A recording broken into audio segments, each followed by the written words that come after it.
Hey, painting peeps, it's me again. And guess what? It's going to be fun city now because we are going to paint the happy little flowers on our happy little vines. Let me go there.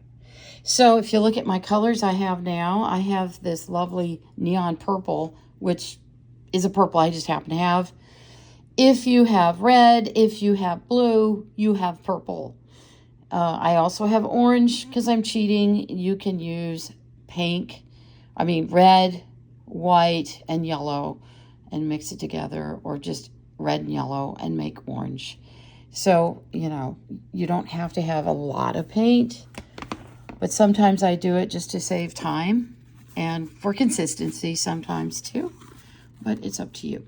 So another one thing I wanted to mention is when you're painting, a lot of times your paints dry out, especially if you decide to go eat lunch or do something.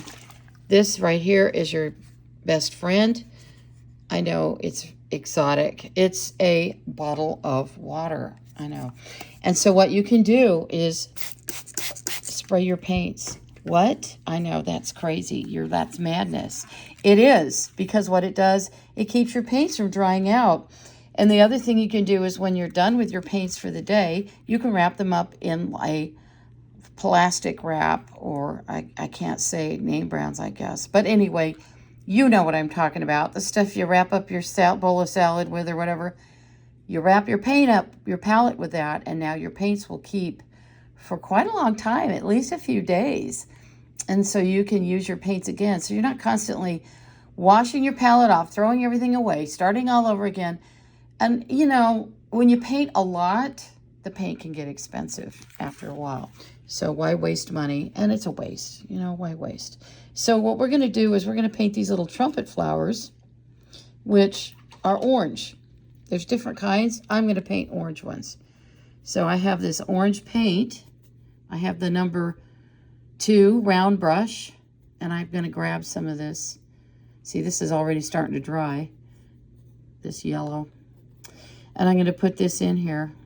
And one of the things you can do too, see, I'm not going to be painting over a bunch of the leaves or anything with this so much. So the green and, the yellow and the orange is pretty much okay. So what we're going to do is this. We're just doing the shape. Don't get freaked out. You're like, what the hell is she doing? She doesn't know what she's doing. Well, that's true, but these trumpet flowers are basically shaped like this. So what you want to do is you got to think of things in shapes. You can't always think of everything as like, oh, I'm gonna paint a flower and I want it to look exact. No, just stop. You're not going to do all of that. What you are going to do is the shape of the flower.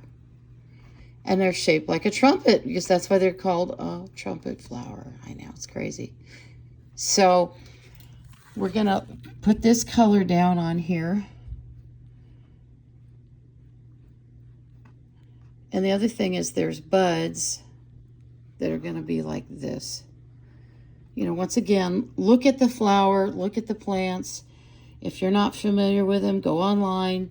That's what's kind of cool, is you can go find everything you want online nowadays.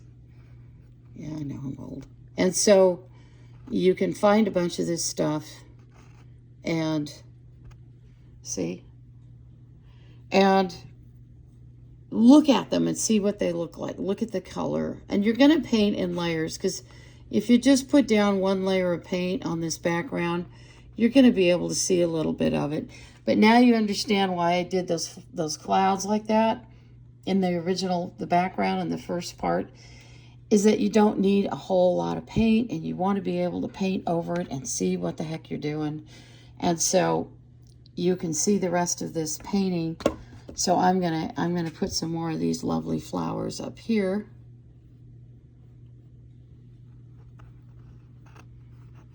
Okay, and I'm just doing this part of it. So I'm going to take a brush that has a finer, I don't know, like that one. I'm going to find a brush that has a smaller, little smaller finish to it. This one here, it's a liner brush, like I was talking about earlier. Here, I'll put it so you can read it. Or is it? Script liner. Okay. A number 3, see? Script liner. Long handled. And I like the long handled, especially when I'm doing this and I'm trying to show other people how to do it, because I can get farther away from the canvas. Now, some people may like to sit there and rest. When I paint, sometimes a lot of detail, I'll take my little finger and I'll rest it on the canvas to steady my hand. So that's kind of one of those little things you can do.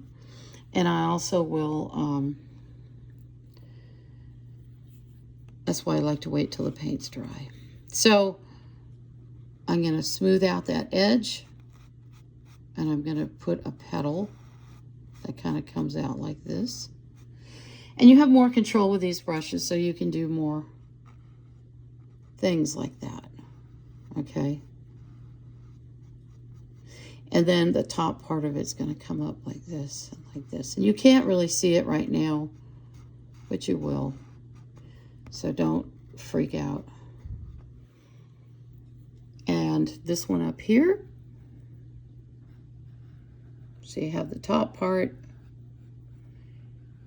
and then this part here. And what you're looking at, that's the petal on the other side of the flower. So you're looking at the top part of it. And then this part is the petal on the side that's coming out, right? And there's going to be another one doing this, and another one doing this. And we're going to bring that one out a bit. So, and then this one here, I'm going to have it be partially open now, because I just felt like it. So you can do the same thing with it, where it has one here, it has one here, and then one here, like that. Okay? And this is a bud, so it's kind of more rounded on the end. This one is one where it's partially like this. Okay.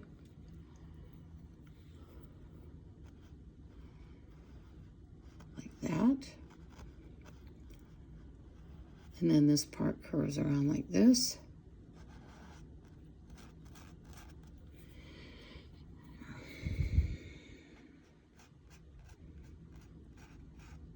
Like that. This one, and see, I rest my finger on the canvas, so I always have paint all over my hands.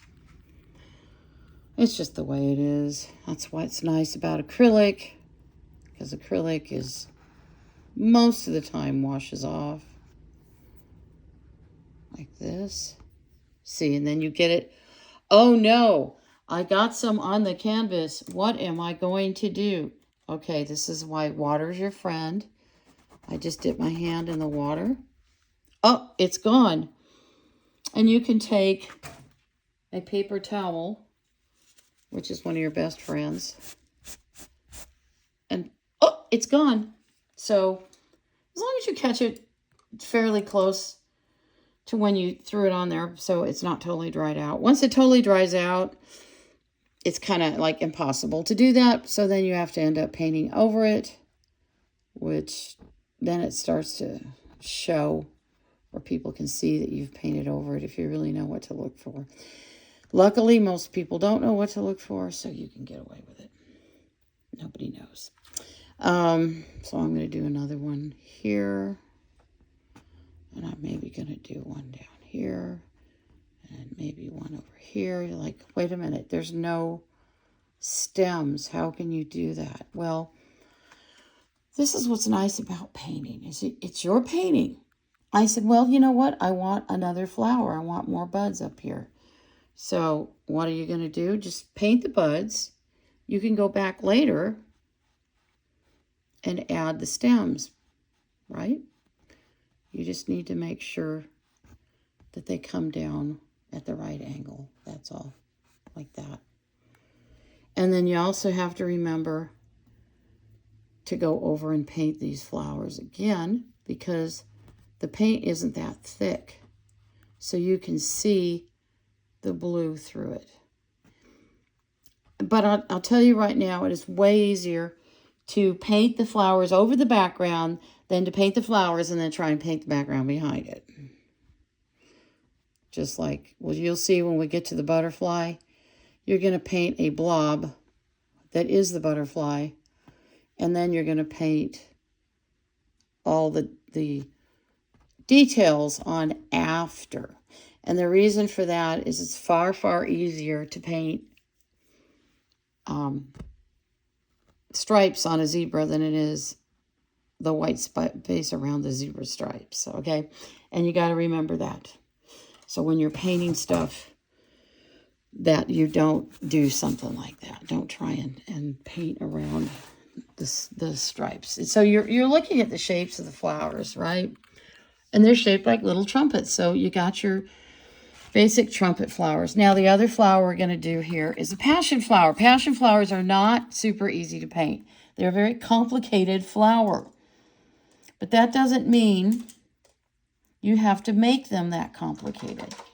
So one of the things, so I'm going to take this purple and a little of this blue, and I have some of this white here that's starting to dry on me, and mix them all together